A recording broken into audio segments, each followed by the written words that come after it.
Gracia y paz a vosotros, de Dios nuestro Padre y del Señor Jesucristo.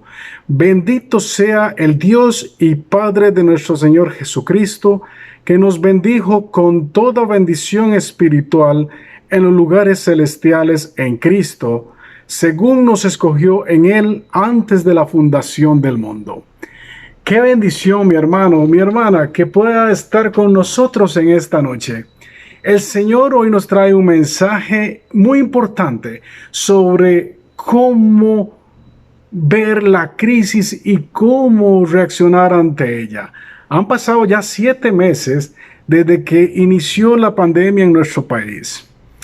Y si en estos 7 meses aún no te has contagiado, hay 2 posibles razones. La primera y más importante es porque el Señor tiene control sobre todo y no ha permitido que llegue a ti ninguna peste. Y la segunda es porque estás apegándote a las condiciones y a las órdenes sanitarias tales como nos las mandan el gobierno.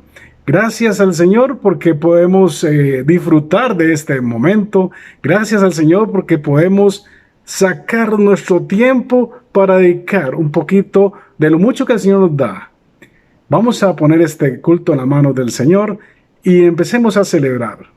Gracias, Padre Santo, por esta bendición, porque nos das esta posibilidad por este medio electrónico de poder llegar al corazón y a la casa de cada hermano, de cada hermana, y aún de aquellos que aún no te han conocido, tienen la posibilidad de llegar por este medio.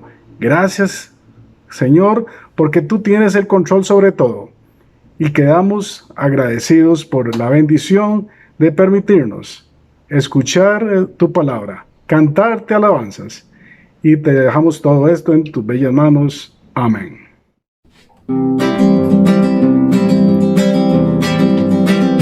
Cuán gloriosa será la mañana, cuando venga Jesús el Salvador.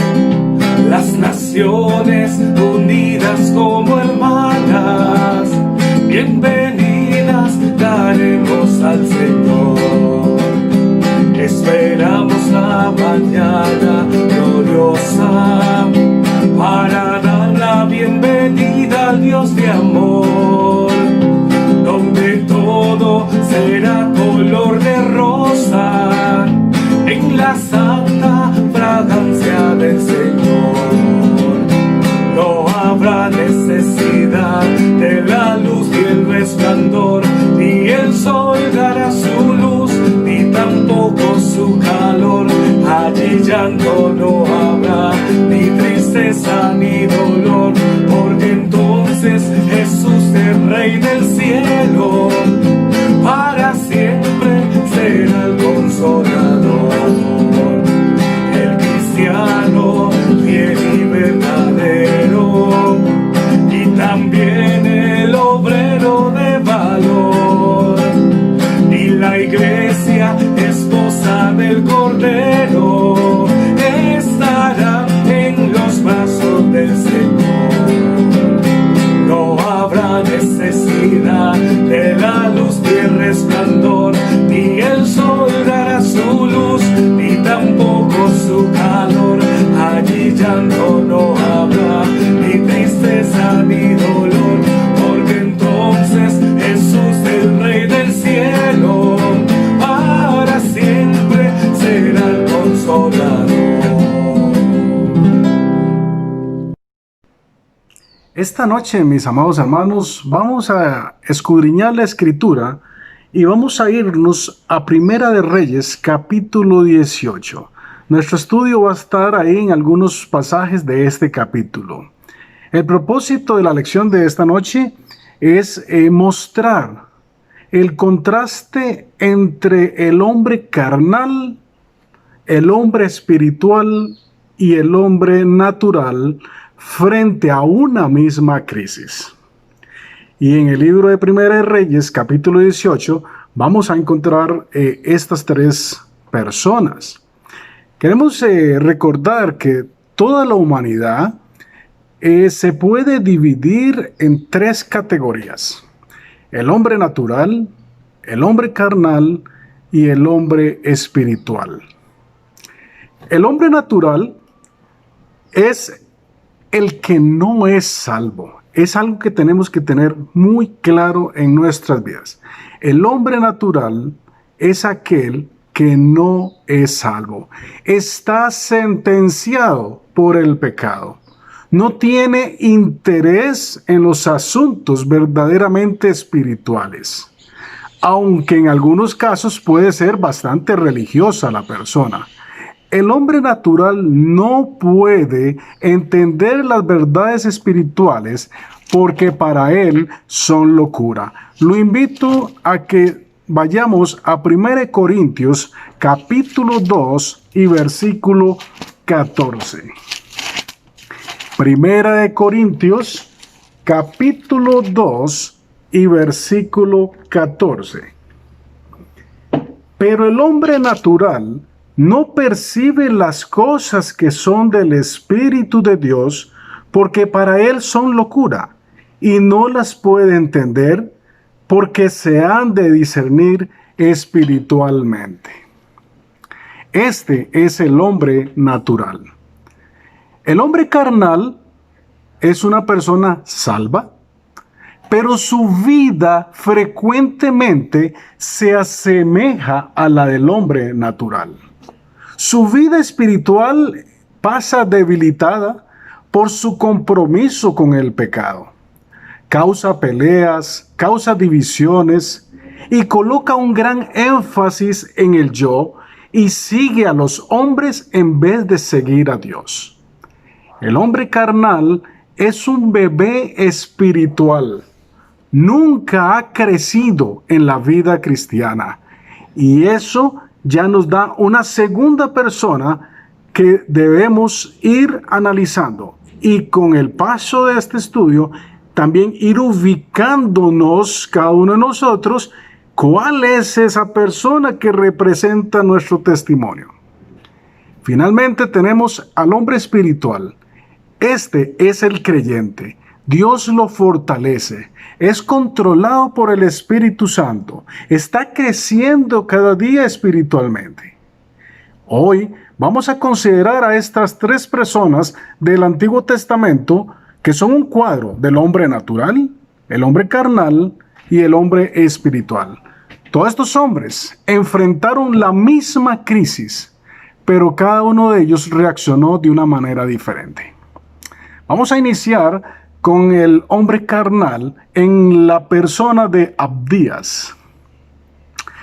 Y vamos a ir buscando Primera de Reyes, capítulo 18 y el versículo 5.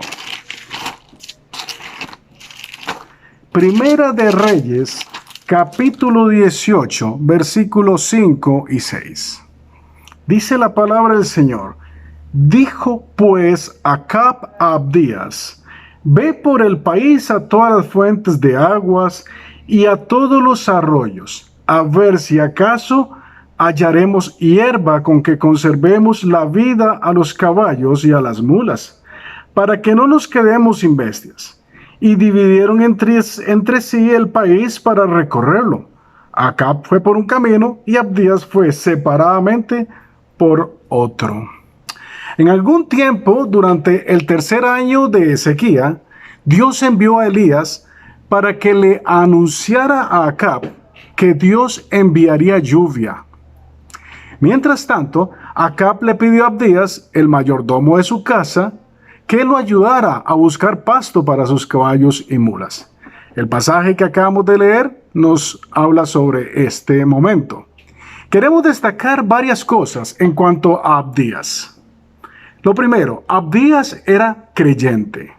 Sabemos que Abdías era creyente porque la Biblia lo dice de manera muy clara. Busquemos en el versículo 3, ahí mismo en el capítulo 18. Y Acab llamó a Abdías su mayordomo. Abdías era en gran manera temeroso de Jehová. Lo demostró. La Biblia demuestra por la manera en que trató a los 100 profetas, también que habían sido perseguidos por Jezabel. Versículo 4. Porque cuando Jezabel destruía a los profetas de Jehová, Abdías tomó a 100 profetas y los escondió de 50 en cuevas, y los sustentó con pan y agua. Versículo 13. ¿No has sido dicho a mi señor lo que hice? Cuando Jezabel mataba a los profetas de Jehová, que escondía 100 varones de los profetas de Jehová de 50 en cuevas, y los mantuve con pan y agua. Estos pasajes nos demuestran que Abdías en realidad sí era creyente, era una persona entregada al Todopoderoso. Abdías era un enigma. Él estaba preocupado por los profetas perseguidos, pero él no se escondió. En tanto que no se identificara demasiado con Elías, estaba bastante seguro en su posición. Además, mientras la nación estaba sufriendo, él estaba buscando agua para los caballos y las mulas del rey. ¿Cómo era posible que los profetas estuvieran siendo perseguidos y que todos buscaban a Elías? Sabiendo que éste era odiado por muchos, Elías, especialmente por la familia del rey. Pero Abdías permanecía seguro como empleado del rey. Se nos dan muy pocos detalles, así que llegamos a una conclusión, que Abdías, aunque ayudaba al pueblo de Dios, buscaba ser amigo de ambas partes. La misma cosa que Elías más tarde condenó en el versículo 21. Dice, y acercándose Elías a todo el pueblo dijo, ¿hasta cuándo claudicaréis vosotros entre dos pensamientos? Si Jehová es Dios, seguidle, y si Baal, id en pos de él. Y el pueblo no respondió palabra. Lo que Abdías estaba haciendo era esto. Él, de acuerdo a lo que vemos en Apocalipsis 3:15, él estaba teniendo una conducta que no era ni frío ni caliente. Esa era la actitud de Abdías. Vamos a ir a 2 Corintios, capítulo 6. 2 Corintios, capítulo 6. Y versículos 14. Dice la palabra del Señor. No os unáis en yugo desigual con los incrédulos, porque qué compañerismo tiene la justicia con la injusticia, y qué comunión la luz con las tinieblas, y qué concordia Cristo con Belial, o qué parte el creyente con el incrédulo, y qué acuerdo hay entre el templo de Dios y los ídolos, porque vosotros sois el templo de Dios viviente. Como Dios dijo, habitaré y andaré entre ellos y seré su Dios y ellos serán mi pueblo. Por lo cual, salid en medio de ellos y apartaos, dice el Señor, y no toquéis lo inmundo y yo os recibiré. Este pasaje es clave en la relación con respecto a la separación y el compromiso. Basándonos en estos versículos y otros similares en el contexto, debemos llegar a la conclusión que está mal, mis hermanos. Está mal tener comunión o confraternidad con aquellos que no son salvos. Esto, por supuesto, incluye las citas con muchachos o muchachas, personas que son incrédulos. Mientras que es verdad que no debemos aislarnos de las personas no salvas, también es cierto que no podemos unirnos a ellos y ser parte de sus negocios. El compromiso es peligroso, mis hermanos. Trae desilusión y a menudo decadencia espiritual. Viola la enseñanza clara de la palabra de Dios. Si Abdías hubiese en este momento buscado tener influencia sobre Acab, para que se volviera al Señor y escuchase a Elías, si hubiese sido honesto con el rey, podría haber sido uno de los héroes de la Escritura. Pero en cambio es lo opuesto. Abdías se movió para donde mejor le convenía. Abdías estaba muy interesado en su yo. Abdías tenía cierto interés en el pueblo de Dios. Fue a ellos en secreto, pero su interés primario en esta crisis era el mismo. Cuando Elías le dijo a Abdías que fuese ante el rey y le dijese, aquí está Elías, el primer pensamiento de Abdías no fue en cuanto a la posibilidad de que finalmente hubiese lluvia para la tierra sufriente. Tampoco pensó, quizá Elías pueda alcanzar a Acab. En cambio, su respuesta fue, ¿de qué manera afectará esto mi vida? Ese fue el pensamiento de Acab, de Abdías. Abdías estaba cegado por sus pensamientos egocéntricos. Habló acerca de su espiritualidad, asegurándole a Elías que después de todo no era tan malo. Típico de un creyente carnal. Abdías estaba buscando comprobar que no debían considerarlo como uno al cual le interesaba nada. Después de todo, observa lo que había hecho. Pero en realidad estaba diciendo, no vayamos demasiado lejos como para poner nuestra vida en peligro. Los creyentes carnales son difíciles de entender, mi hermano y mi hermana. Muchas de las cosas que dicen y a veces hacen podrían llevarte a pensar que tal vez la gente no es tan mala después de todo. Pero luego de una reflexión más cuidadosa, están llenos de contradicciones. Generalmente, el punto determinante para tal comportamiento contradictorio se halla en el énfasis sobre el ego. La verdadera personalidad del creyente carnal se verá cuando lo colocas en una situación crítica. ¿Hacia dónde irá? ¿Cuáles serán sus principales metas y sus intereses más importantes? ¿Pondrá excusas para su falta de crecimiento espiritual? ¿Quiere hacer lo correcto porque así lo declara la Biblia? Dirá, teológicamente estoy de acuerdo, pero no nos vayamos a los extremos. Debemos pedirle al Señor, mis hermanos, que nos ayude a salir de nuestra posición carnal.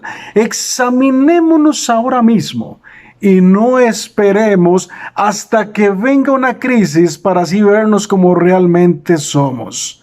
Han pasado 7 meses de crisis en nuestro país y en el mundo más de 7 meses.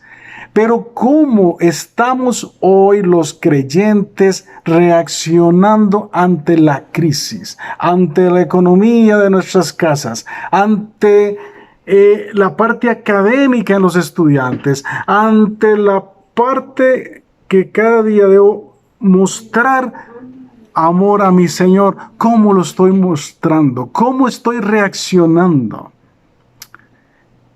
Vamos a otro cuadro. Elías. Elías presenta un cambio alentador. Demuestra calma en la crisis y serenidad en la tormenta. Ya vimos a un Acab totalmente natural. Un hombre sin importarle lo que era el camino y el temor de Dios. Un Abdías que aunque era un hombre temeroso de Dios, se tambaleaba en sus decisiones y se iba para donde mejor le soplara el viento. Ahora vamos a ver Elías.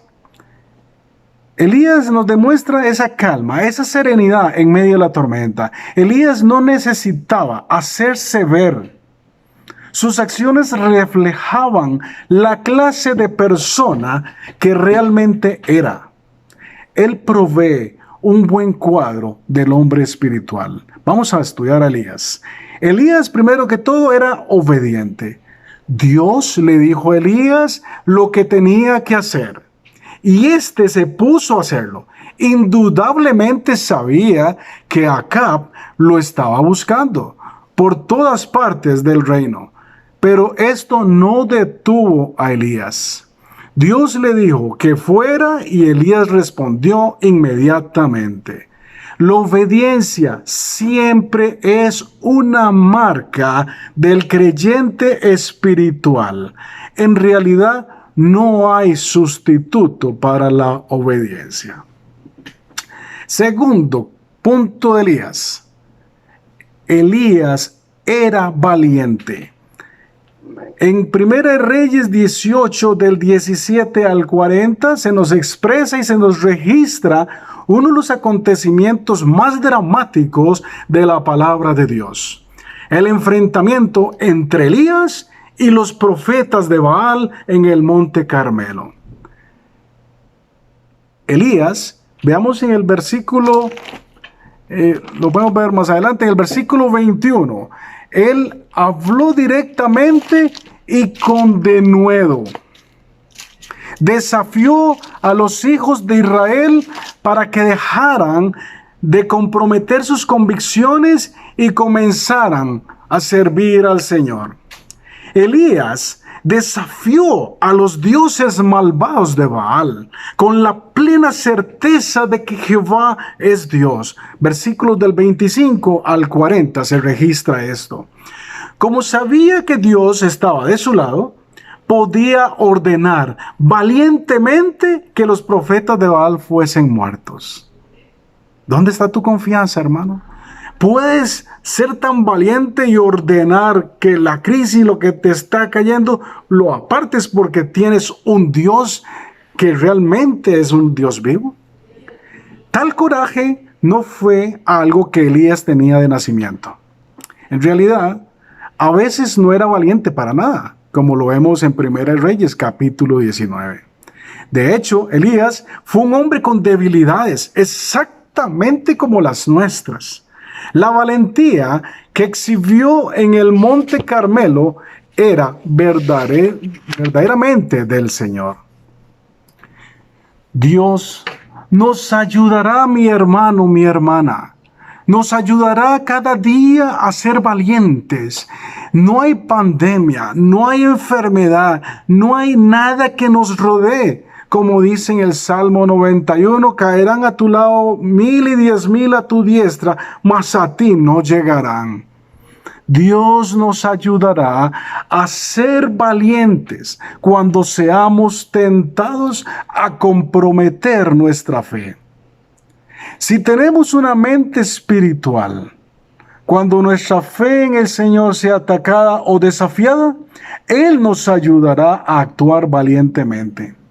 El coraje espiritual es algo que proporciona el Espíritu Santo, no algo que nosotros mismos elaboramos. El coraje que usted y yo necesitamos para cada día enfrentar lo que nos rodea, no lo podemos sacar de la manga. Es algo que el Señor construye por medio del Espíritu Santo en nuestras vidas. Tercer característica de Elías. Era obediente, era valiente y era un hombre de fe. Cuando lees el relato de los acontecimientos del Monte Carmelo, tienes la idea de que Elías tiene control total. Actuó en plena certeza de fe. Creía que Dios manifestaría su mano. En realidad, Elías estaba actuando sobre la base de lo que el Señor ya había hecho. Su fe no era conjetura. El objeto de su fe era el Señor y la palabra del Señor. Elías no vaciló ni un minuto. Acab era un hombre egocéntrico. Era un hombre cuya situación era crítico. Acab nos representa a las personas que no son salvas, el hombre natural. El interés principal de este hombre es él mismo. Mientras el pueblo de su reino se estaba muriendo de hambre, él estaba interesado en el pasto para sus caballos y sus mulas, como dice 1 Reyes 18:5. En su búsqueda solicitó la ayuda del hombre carnal Abdías. Un ejemplo neotestamentario de ese egocentrismo lo encontramos en el joven rico, en Lucas capítulo 12. Es otro ejemplo de una persona egocéntrica. Acab buscaba excusas.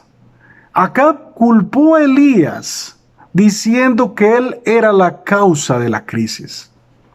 Fracasó en el hecho de reconocer que la verdadera causa era su propio pecado. El poner excusas para el pecado no comenzó ni terminó con Acab. ¿Recuerdas a Adán en el jardín del Edén? ¿Cómo trató de excusar su pecado? Así como la excusa de Acab no tuvo valor delante de Elías, tampoco le valdrá de nada al pecador cuando esté frente a Dios. En realidad el veredicto ya ha sido pronunciado para todas aquellas personas naturales que no reciben ni aceptan la sangre de Cristo en su vida. No basta con aceptarlo. Se requiere recibir a Cristo. Cuando usted acepta algo, lo puede dejar por ahí. Pero cuando usted recibe, viene a formar parte de su vida. Esa es la diferencia entre aceptar y recibir a Cristo. Usted lo acepta y lo deja por ahí. Pero cuando lo recibe, hay una transformación en su vida. Porque es parte suyo. Esa es la diferencia entre aceptar y recibir. Acab estaba cerrado a la verdad. Acab dejó su enfrentamiento personal con Elías. Ya había perdido esa batalla. Y se dirigió entonces a su malvada esposa. Sabía que ella lo ayudaría a planear la muerte de Elías. Y eso lo encontramos en 1 Reyes 19, 1 y 2.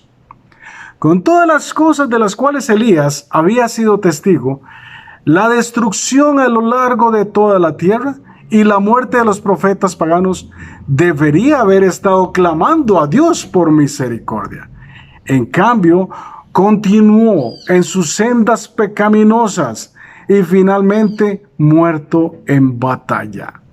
Es clara la evaluación que Dios hace de la vida de Acab.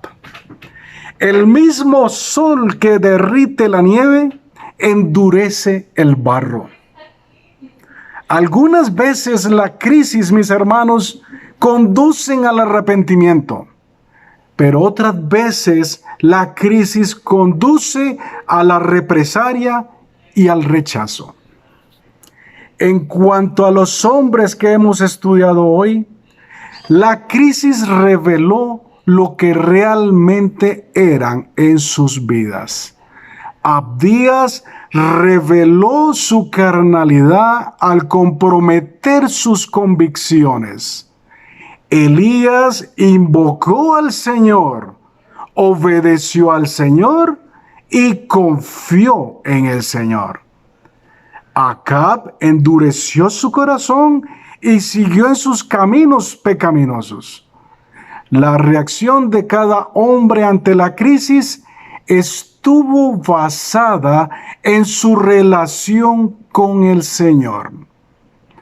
Hay un remedio para la condición pecaminosa del hombre natural. Es la salvación por medio de la fe en la sangre derramada de Cristo. Hermano, mi hermana, amigo y amiga que nos está siguiendo en esta noche, ¿en qué categoría te encuentras? Si eres creyente y no estás viviendo para el Señor, tal vez eres un Abdías. Quizás algunos de ustedes sean como Acab en el hecho de que no son creyentes. Son personas naturales. Aún hay tiempo.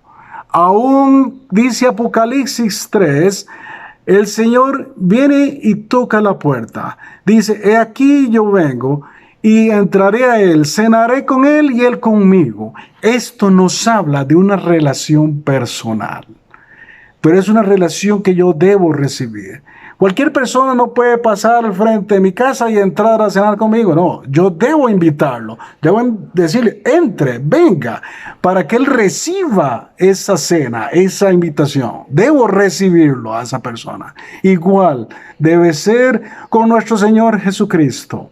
No basta decir lo acepto, no. Debo recibirlo para que Él entre y disfrute y goce conmigo y yo gozo con Él. Tómate un tiempo. Examina tu corazón delante del Señor y ve que aún hay tiempo. Las señales del Señor están cada día presentándose. Pestes, destrucción repentina, terremotos, huracanes, de todo. Pero tenga tranquilidad, tenga esa calma que Elías nos demostró. Confíe su vida, comprométase con el Señor. Haz que cada día la palabra del Señor sea viva y eficaz en tu vida. Entrégale tu vida a Él, recíbele. No haz una oración religiosa, no. En un momento que usted pueda, en un lugar tranquilo, busque, inclínese, póstrese ante la misma presencia del Señor. Entregue tu vida si eres una persona natural. Y si eres una persona carnal, recuerda que el Señor al que ama disciplina. Pongámonos nuestra convicción, renovemos nuestra convicción con el Señor. Y que la paz del Señor, que sobrepasa todo entendimiento, guarde tu vida, guarde mi vida. Y podamos seguir adelante, porque el Señor viene pronto. Que el Señor te bendiga y que tengas una hermosa semana.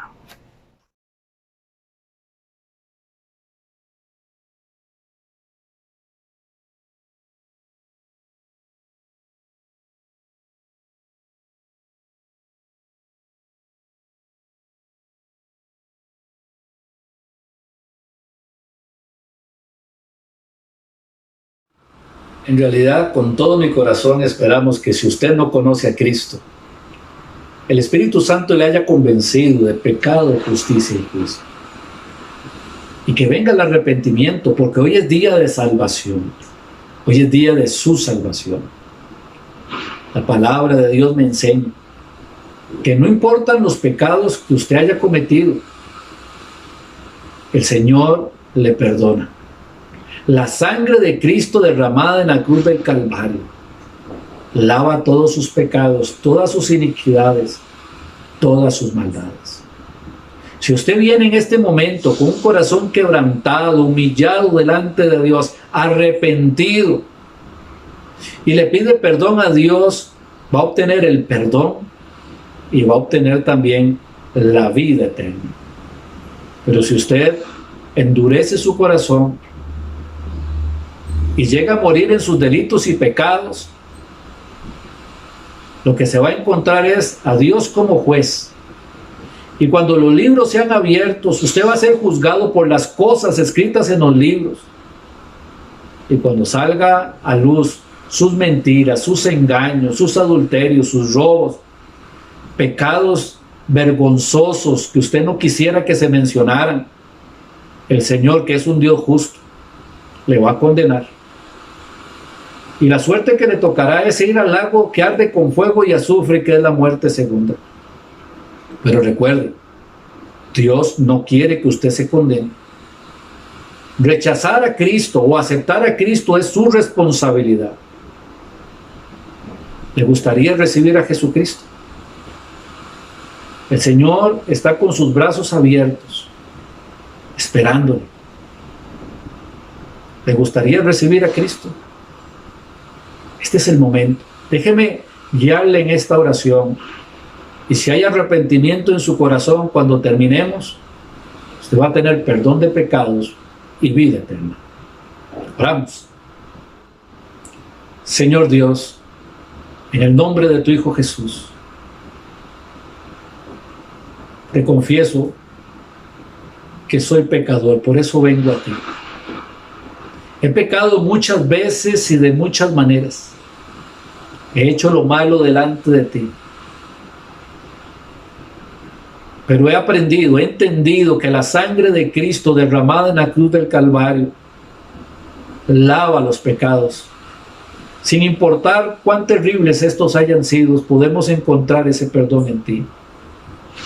Por eso ahora ven, Padre, lávame con la sangre de tu Hijo Jesús. En este momento quiero invitar a tu Hijo Jesucristo a que sea el Salvador y el Señor de mi vida. Te lo pido en Cristo Jesús. Amén. Y amén.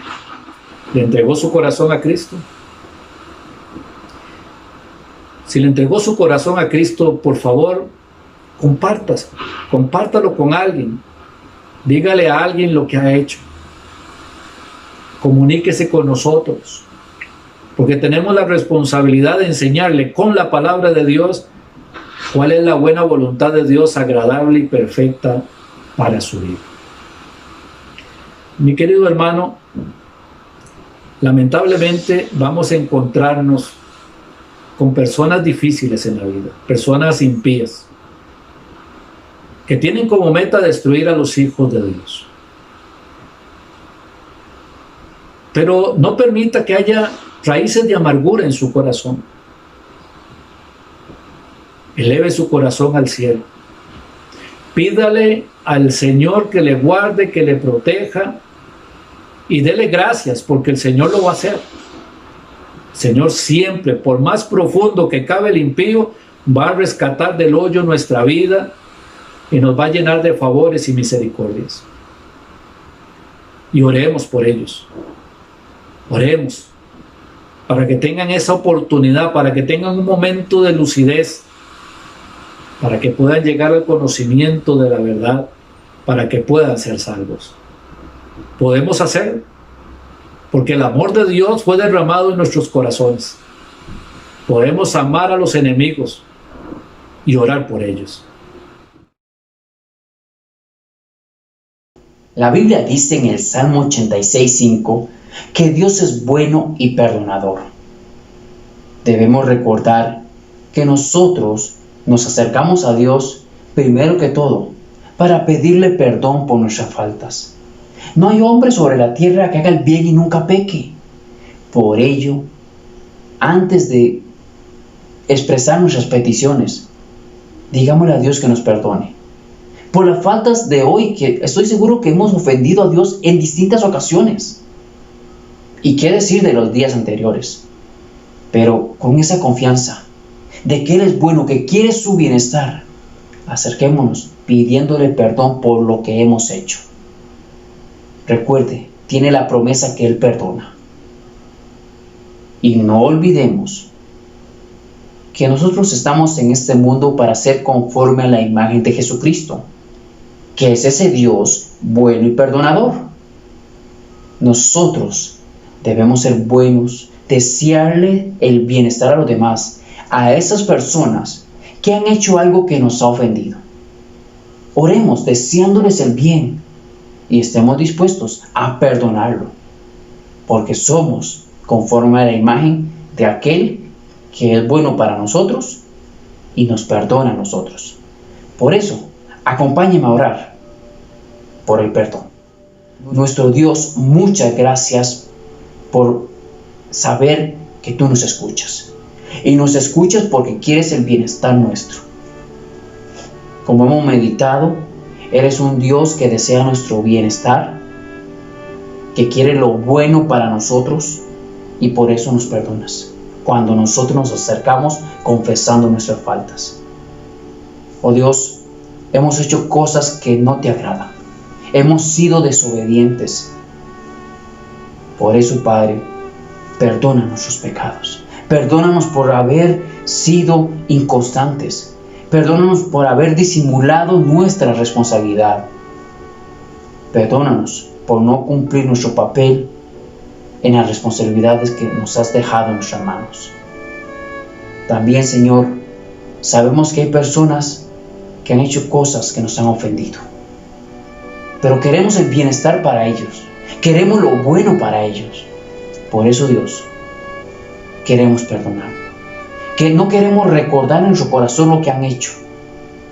Queremos más bien ver que tu vida se manifiesta en ellos. Y que esas personas puedan ver tu gracia, puedan ver tu misericordia. Y como tú también estás dispuesto a perdonar a cada uno de ellos. Oh Dios, gracias porque podemos confiar en ti, descansar en tu perdón, porque tú quieres lo bueno para nosotros. Muchas gracias por amarnos, por perdonarnos y también por poner en nosotros el querer como el hacer para perdonar a los demás, perdonar a las personas que han fallado, como nosotros fallamos, y también les perdonamos. Gracias en el nombre de Cristo Jesús, nuestro Salvador y Señor. Amén y amén.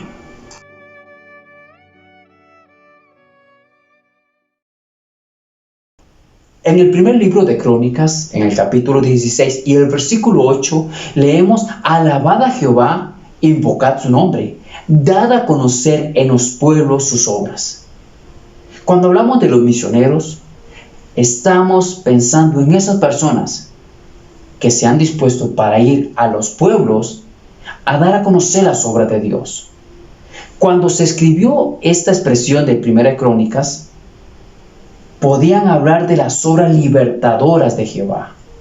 Cuando los sacó de Egipto, cómo los liberó, cómo los llevó por el desierto, cómo hizo que la tierra se conquistara. Y cuántas personas en los pueblos están esclavizadas por el pecado, viven las consecuencias del pecado e incluso tienen vidas destruidas por el pecado. Pero hay personas que se han dispuesto a ir a ellos y darles a conocer las obras de Jehová, las obras de Dios, la obra del Calvario, la obra restauradora, los ejemplos de toda la Biblia de cómo Dios tiene el bien para los demás. Ha pensado liberar esas vidas del pecado. Por eso tomemos un momento para orar por aquellos que se han dispuesto a ir a otros lugares a compartir la palabra de Dios. Nosotros estamos para apoyarles tanto con nuestras oraciones como con nuestras ofrendas. Y eso es lo que vamos a hacer hoy. Y tomemos un momento para interceder por los misioneros. Oramos. Nuestro Padre, muchas gracias por seguir hablando contigo, teniendo la seguridad que nos estás escuchando. Gracias porque desde un inicio, desde la época de Abraham, te propusiste que lo que estabas haciendo era para bendición a todas las naciones.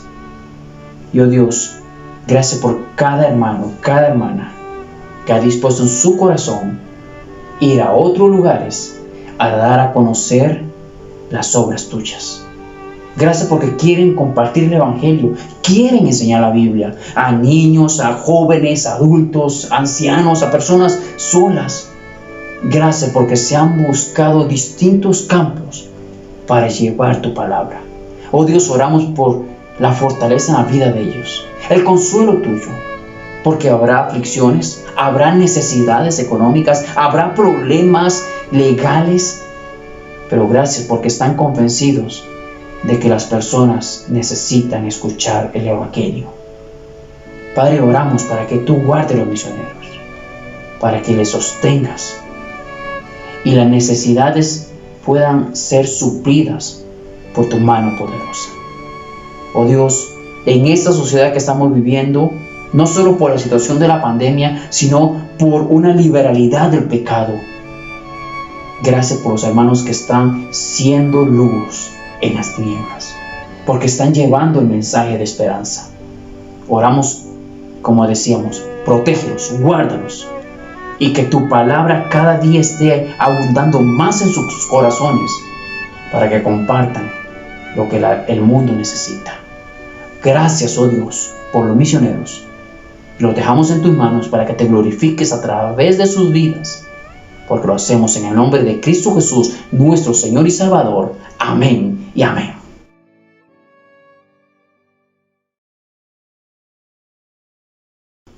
En el segundo libro de Reyes, en el capítulo 20, vemos una dura experiencia en la vida del rey Ezequías. La noticia desalentadora que recibe: he aquí, vas a morir. Alista tu casa porque no vivirás más. Fue algo muy difícil para él. Anterior a esto se nos dice que Sennacherib quiso invadir Jerusalén, la sitió, le manda las amenazas e incluso lo insulta desde afuera. Él viene y le presenta estas cartas a Dios, ora a Dios, y el Señor interviene y libera a Jerusalén, la libra de una invasión. Pero en este caso, en esta experiencia, Dios mismo, no es nadie más, Dios mismo le dice que va a morir. Eso lo lleva a él a derramar su corazón delante de Dios. Esa noticia desalentadora. Y el versículo 5 nos muestra el corazón de Dios, cuando le dice: he aquí, yo he oído tu oración y he visto tus lágrimas. He aquí, yo te sano. Posiblemente estoy hablando con alguien que ha recibido esa noticia desalentadora. Ya no hay nada que hacer. Mejor vaya a su casa, arregle su casa. Pero ¿sabe? Dios a usted lo escucha. Dios a usted lo conoce. Y así como tiene el poder para sostenerle en esta enfermedad, si es su voluntad, Él tiene el poder para levantarlo y sanarle. Por eso quiero que ahora nos acompañe a orar por los enfermos. Por usted, por algún conocido, algún familiar o personas allegadas, que podemos orar a Dios para que se manifieste en esas vidas. Oramos. Nuestro Dios, gracias, porque como decíamos anteriormente, eres bueno. Y aunque permites la enfermedad, hay un propósito. Señor, posiblemente estamos pidiendo por algún hermano que en este momento está orando por su salud, o está orando por la salud de algún familiar o de algún conocido, porque tenemos esa confianza que tú estás escuchando nuestra oración. Incluso has visto las lágrimas, el dolor de esa familia, de esa persona. Has visto el esfuerzo que han hecho, posiblemente para comprar medicamentos, para atender mejor a la persona, por lo que requieren su alimentación. Gracias, oh Dios, porque les has sostenido. Gracias porque te han manifestado, y queremos orar primero que todo por tu fortaleza y tu consuelo en estas vidas. Porque queremos seguir esperando, porque sabemos que nos conoces y sabemos que tienes el poder. Y si es tu voluntad, podemos ver tu mano manifestándose en esa enfermedad. Oh Dios, gracias por escucharnos. Gracias por verte a lo largo de la Escritura, mostrando tu amor al sanar personas enfermas.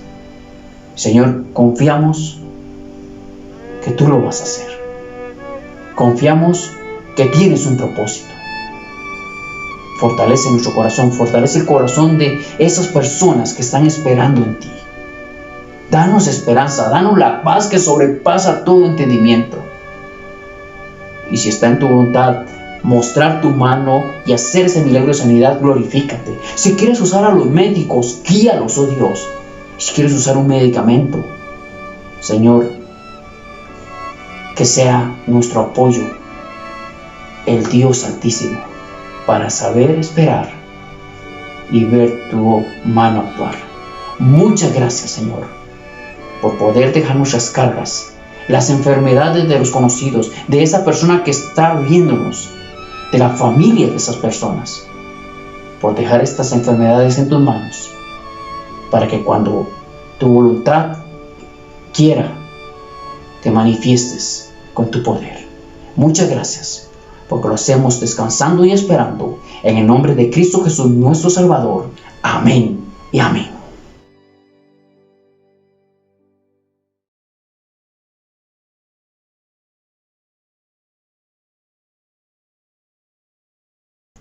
El libro de Primera de Reyes, en el capítulo 12, narra la historia de Roboam. Él acaba de subir al trono, es el rey de Israel y nos muestra la situación de esos puestos de eminencia. Ellos tienen buenos consejeros, pero también surgen los malos consejeros, los malos asesores. Esas personas que quieren puestos altos, pero no para bien. Por eso vemos la necesidad de orar por nuestras autoridades, por nuestros gobernantes, para que tengan buenos asesores, buenas personas que les instruyan y les ayuden a las decisiones correctas a tomar. Usted y yo no estamos para ser los consejeros o los asesores de nuestras autoridades. Estamos para ser los intercesores de estas autoridades que tenemos, porque ellos están ahí por la voluntad de Dios. Y esa misma voluntad es la que nos dice que debemos orar por ellos. Es por eso que ahora quiero que me acompañe para tomar un momento y clamar a Dios, pedir a Dios por las autoridades que nos ha dado. ¿Me acompaña? Padre, muchas gracias por poder hablar contigo. Gracias por tener la libertad de reunirnos públicamente cuando se ha podido y también de poder orar públicamente. Gracias por las autoridades que tenemos en este país y queremos orar por ellos. Queremos pedirte que les guíes, oh Dios, que les brindes buenos consejeros, buenos asesores para que puedan tomar las decisiones correctas. Hay un propósito con el cual los has puesto en estos lugares de eminencia. Y queremos, Señor, que los guardes de asesores o de consejeros malos y que los ponga las personas idóneas para el puesto donde ellos están. Oramos para que también les proveas de personas que les puedan llevar el Evangelio, que puedan escuchar no el mensaje que todas las iglesias dan, no la idea general que se tiene del Evangelio, que puedan prestar atención al mensaje de la verdad de Cristo y que confiamos que tu palabra no volverá vacía y que trabaje en sus corazones y ellos puedan tomar la mejor decisión, que es conocer a Jesucristo como Salvador personal. Señor, oramos para que tú les guardes en esos puestos donde están y les guíes a hacer las cosas para el bienestar del pueblo con toda honradez y transparencia, y que les guíes para hacer siempre lo correcto. Muchas gracias por las autoridades que nos has dado. Guárdalos y, Padre, que siempre nosotros tengamos en nuestro corazón orar por ellos. Necesitan nuestras oraciones y que no dejemos de hacerlo. Gracias nuevamente por nuestros gobernantes, por el presidente, los ministros, los diputados, cada persona que has colocado en un puesto de autoridad. Que podamos ver tu voluntad cumplida a través de ellos. Y gracias, nuevamente muchas gracias por cada autoridad. En el nombre de Cristo Jesús, nuestro Salvador. Amén y amén.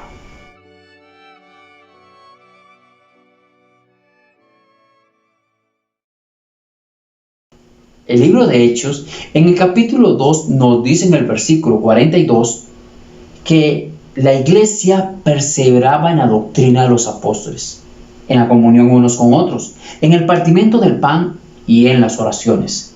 Y el versículo 47 dice que ellos, perseverando en esto, el pueblo tenía favor con ellos. O sea, eran apreciados por el pueblo. Lo que es interesante es que la clave o la respuesta cuando el pueblo tenía favor con ellos, es que el Señor añadía a la iglesia a los que habían de ser salvos. Las personas eran ganadas para Cristo, porque la iglesia perseveraba. Y esta situación de la pandemia ha hecho un paréntesis. Pero hay que recordar que volveremos a reunirnos físicamente. Volveremos a hacer las obras del ministerio. Y la iglesia no puede irse a un lado. Debe perseverar, no debe dejar a los costados para irse atrás de otras cosas, sino hay que perseverar en enseñar la palabra de Dios. Tener esa comunión donde todos somos importantes, todos somos parte del cuerpo de Cristo. Debemos seguir las ordenanzas que tenemos en la Biblia. Debemos perseverar orando. Por eso, ahora vamos a tomar un momento para orar por la congregación. Como dije, tenemos que continuar con la obra del ministerio, porque Cristo viene pronto y debemos estar velando, estar trabajando, porque nos queda poco tiempo y hay mucha mies que cosechar. Por eso, oremos por la iglesia. Nuestro Dios, muchas gracias, porque sabemos que nos escuchas. Estamos seguros que las peticiones que te hemos hecho anteriormente las has escuchado. Y ahora que queremos también pedirte por la iglesia, esto está en tu corazón. Por eso la levantaste como columna y baluarte de la verdad. Por ello, Dios, ayúdanos a seguir perseverando en enseñar tu palabra. Oramos por los pastores, para que tú les guíes, tú les guardes, para que en su corazón, en el corazón de cada uno de ellos, tu palabra abunde y ellos puedan ser cada día más transformados a la imagen de Jesucristo, para que cumplan bien el ministerio que has puesto en sus manos. Guarda sus familias, provee lo que les hace falta, pero sobre todo, Dios, que cada día el temor a tu nombre aumente en sus vidas y Cristo se refleja a través de ellos. Oramos por los maestros, para que tú les guardes y también tengan en su corazón cada vez más de Cristo y menos de ellos, para que puedan enseñar lo que tú nos dices, lo que es tu voluntad. Señor, oramos por los distintos ministerios de cada congregación, para que perseveren, que no nos desviemos, sino que siempre tengamos tu palabra como nuestra base, el amor por los perdidos para ganarlos para Cristo y formar a cada cristiano en la verdad de las Escrituras. Señor, gracias, porque queremos demostrarle a todos y que nuestro corazón lo mantenga, de que todos somos importantes. Tenemos esa comunión unos con otros, donde no despreciamos a nadie, porque todos somos miembros de un mismo cuerpo.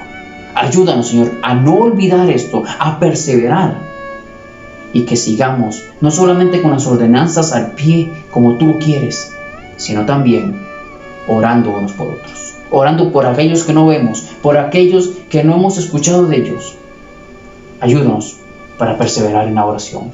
Muchas gracias por la congregación en que estamos. Gracias por la oportunidad de reunirnos y de orar, porque lo hacemos pidiendo todo esto para tu gloria y honra, en el nombre de Cristo Jesús, nuestro Salvador. Amén y amén.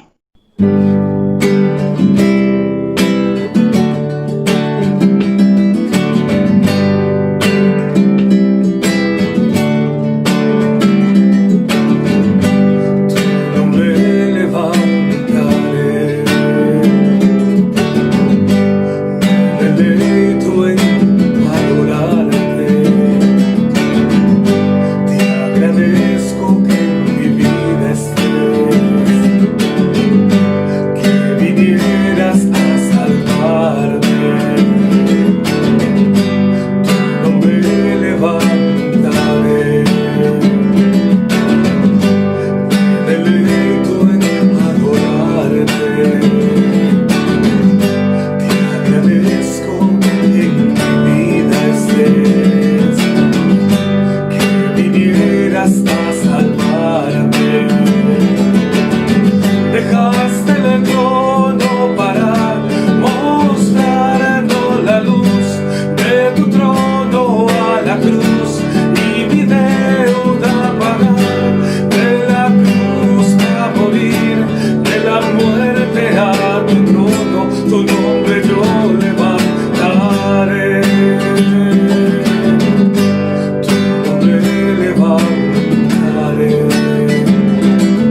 en mi vida estés, que vinieras a salvarme.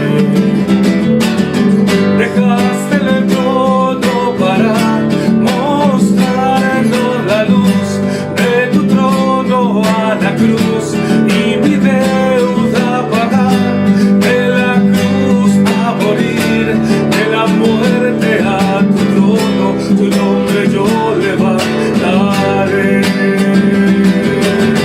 Dejaste el trono para mostrarnos la luz de tu trono a la cruz, y mi deuda pagar, de la cruz a morir, de la muerte a tu trono, tu nombre yo levantaré. Tu nombre yo levantaré. Tu nombre yo levantaré.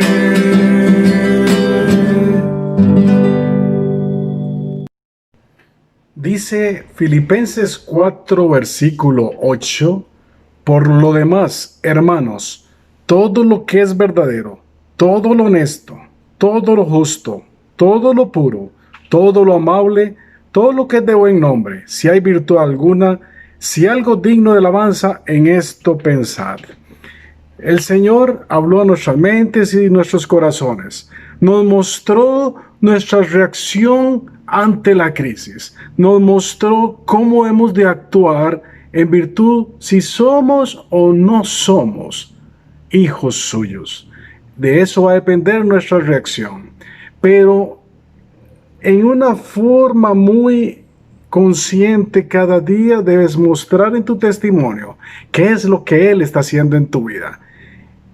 Queremos seguir orando por nuestra iglesia, seguir orando por nuestro pastor, seguir orando por su familia, por cada líder, por cada iglesia que en este momento está luchando ante las adversidades, ante la crisis, porque Satanás está utilizando todo lo que nos rodea para hacer caer y hacer deslizar a aquellos hermanos que aún no confían totalmente en el Señor. Oremos por fortaleza, oremos por ese sostenimiento que requerimos cada día de parte de nuestro Señor. Gracias por haber estado con nosotros y gracias porque le diste la oportunidad al Señor de entrar a tu vida, a tu mente y a tu corazón por este medio. Si el Señor no ha venido, nos vemos el próximo domingo por este medio. Que el Señor te bendiga. Buenas noches.